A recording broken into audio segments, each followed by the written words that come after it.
walang jurisdiction yung Senado dahil yung tinransmit sa Senado is technically a mere scrap of paper because it is void ab initio.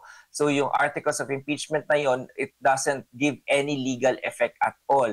At dahil ang pagko-convene ng isang impeachment court ay nakaangkla doon sa valid articles of impeachment, kung walang valid articles of impeachment, wala ring validong aksyon o jurisdiction yung Senado as an impeachment court into taking the matter. So dahil doon, medyo magkakaroon ng problema yung Senado kapag mag-convene. It will be an act of defiance of the Supreme Court decision na immediately executory. So ayaw gawin at ayaw manghimasok ng Senado na i-defy yung decision na yon at respetuhin na kung ano yung sinabi ng Supreme Court na walang jurisdiction, then yung Senate as a plenary hindi naman mawawalan ng jurisdiction, yun na lamang yung nag-decide at hindi yung impeachment court.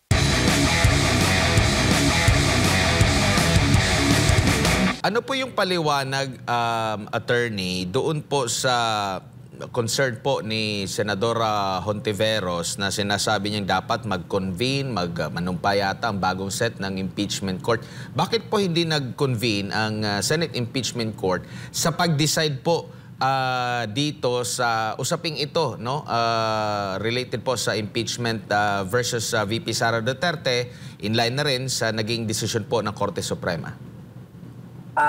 Maraming legal impossibility o legal impediment kung bakit hindi pwede talaga na mag-convene yung impeachment court. Unang-una na dyan, maalala nyo, noong June 10, naglabas ang impeachment court ng order to the House of Representatives na mag-comply sa dalawang sertifikasyon. At yung pagko-convene ay nakabase doon sa compliance na yun na gagawin ng House of Representatives.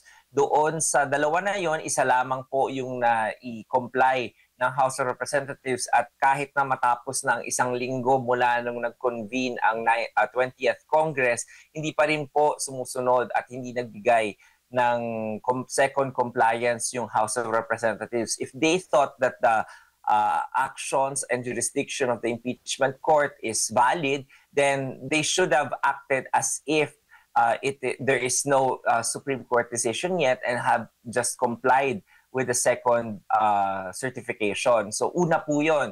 Pangalawa po, kinonsidera rin po ng ating mga senador yung sinabi ng Korte Suprema mismo doon sa teksto ng desisyon nito na walang jurisdiction yung Senado dahil yung tinransmit sa Senado is technically a mere scrap of paper because it is void ab initio. So yung articles of impeachment na yon, it doesn't give any legal effect at all.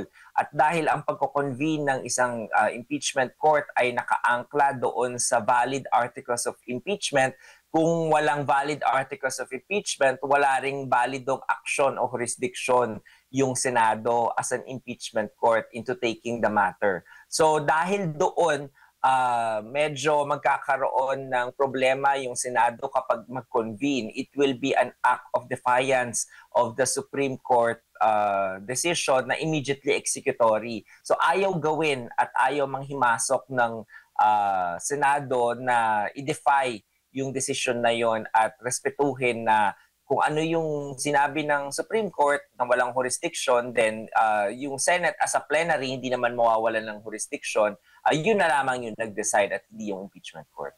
Opo, kahapon po doon sa naging privilege speech ni Senador Rodante Marcoleta, inisa-isa niya yung nakita niyang mga mali doon sa proseso ng paghahain ng impeachment laban dito kay Vice President Sara Duterte doon po sa Kamara, which is galing din siya doon. So talagang na-monitor niya ito.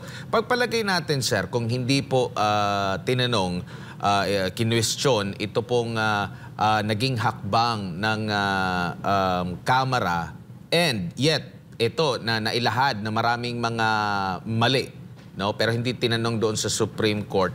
Maari din ba na mag-convene pa rin yung Senate Impeachment Court and i-decide kung itong kanilang natanggap na information, saglit lang, parang may mali dito. So hindi kami uusad dito sa pagdinig dito. I think that was the tenor of the June 10 order of the Senate Impeachment Court when it was apprised by one of the senator judges, si Senator Bato de la Rosa, of the possible defects in the articles of impeachment. Instead of dismissing the articles of impeachment, then it was decided by the plenary na tanungin at ibalik sa House of Representatives yung mga question na yon doon sa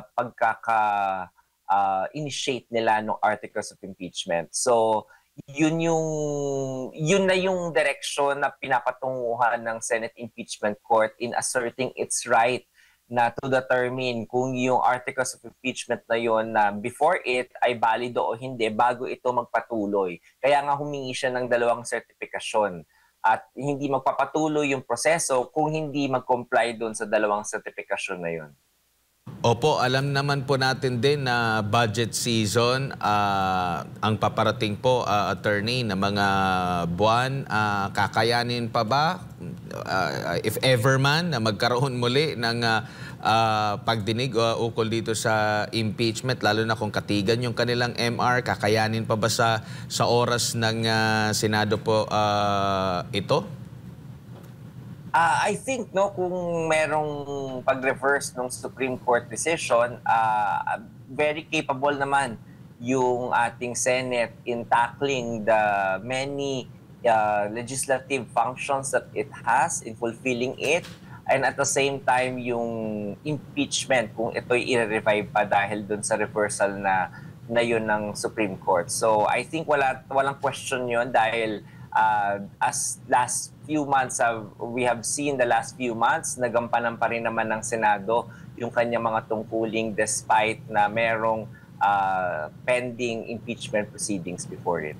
Opo. Malinaw po ba yung boundary po, attorney, sa kapangyarihan ng Kongreso, ng Kamara, ng Senado, sa sinasaad po sa konstitusyon at doon sa taga-translate kung ano yung nakasaad po sa konstitusyon? Kasi ito yung nagiging debate talaga na hindi, mas makapangyarihan kami. Sabi ng konstitusyon, kami ang may exclusive power dito sa pag-implement nito, attorney.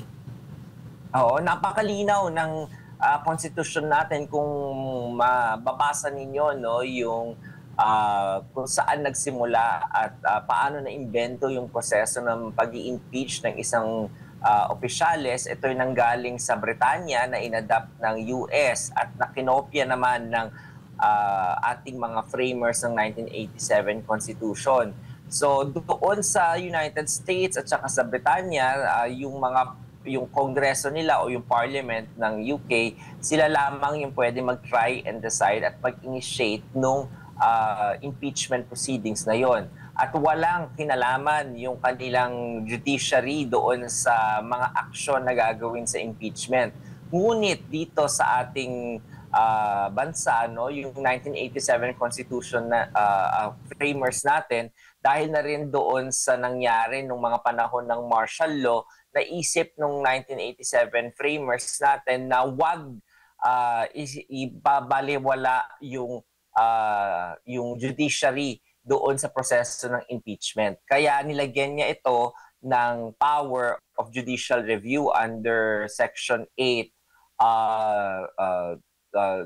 Section 1, Article 8 ng Constitution natin para makita niya yung aksyon ng bawat co-equal branch of government kung may grave abuse of discretion. So this is a very special power that is, I think, peculiar to the Philippines, and we have to respect the spirit of the Constitution on this matter, na yung Supreme Court talaga ang inatasan na tumingin sa mga aksyon ng kapwa co-equal branch nito at para makita kung may pang-aabuso. At dito sa kaso na to, nakitang na nga niya na may pang-aabuso sa House of Representatives doon sa proseso ng pag-i-initiate ng impeachment.